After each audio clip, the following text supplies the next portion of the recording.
New ইয়র্কে এক সাংবাদিক এক সন্ন্যাসীর সাক্ষাৎকার নিতে আসলেন। সাংবাদিক সন্ন্যাসীকে জিজ্ঞাসা করলেন, আপনি যে গতকালকের কনফারেন্সে একটা কথা বলেছিলেন, কন্টাক্ট এবং কানেকশন, এই দুইটার ব্যাখ্যা যদি আমাকে একটু বুঝিয়ে বলতেন। তখন সন্ন্যাসী ওনার দিকে তাকিয়ে মৃদু হাসলেন এবং বললেন যে, আপনি কি নিউ ইয়র্কে থাকেন? তখন সাংবাদিক বুঝতে পারলেন যে উনি বোধহয় ওনার প্রশ্নটা এড়িয়ে যাচ্ছেন। সাংবাদিক উত্তর দিলেন, জি।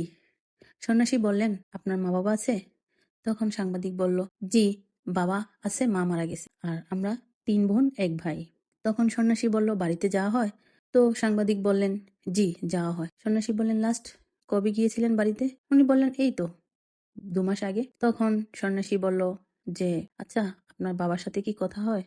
এবার সন্ন্যাসী একটু অবাক চোখে তাকিয়ে রইলেন এবং ঘামতে শুরু করলেন, আর ভাবছেন, উনি কি আমার সাক্ষাৎকার নিচ্ছে নাকি? তো তারপর সন্ন্যাসী উত্তর দিল, জি হ্যাঁ, কথা হয়। তখন সন্ন্যাসী বলল, আপনি যে বাড়িতে গিয়েছিলেন, সবার সাথে ব্রেকফাস্ট, ডিনার, লাঞ্চ এগুলো করা হয়েছিল একসঙ্গে?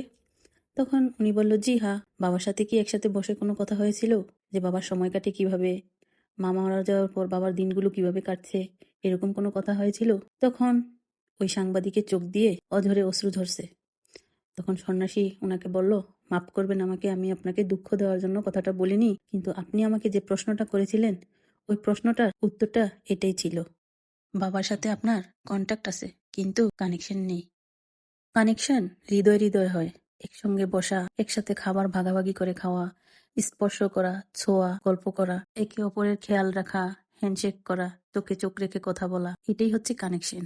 আপনাদের সব ভাই বোনের কন্ট্যাক্ট আছে, কিন্তু কানেকশন নেই। সাংবাদিক চোখ মুছে বললেন, এই সূক্ষ্ম এবং অবিস্মরণীয় শিক্ষার জন্য আপনাকে অনেক অনেক ধন্যবাদ। আসলেই তো, আমাদের সবার কন্ট্যাক্ট তো আছে, কিন্তু কানেকশন নেই। কজনেরই বা আছে কানেকশন? আমাদের অনেকই তো কন্ট্যাক্ট আছে, কানেকশন কই? আমরা অনেকেই গর্ব করে বলি আমার এত এত কন্ট্যাক্ট আছে, কিন্তু কজনের সাথেই কানেকশন আছে? আসুন না, আমরা কন্ট্যাক্টের সাথে কানেকশনেরও গুরুত্ব দিই, কানেকশনটা বাড়াই। কন্টাক্ট থাকলে কানেকশন না থাকলে সেটার কোনো লাভ নেই, সেটার কোনো গুরুত্ব নেই, সেটার কোনো মূল্য নেই।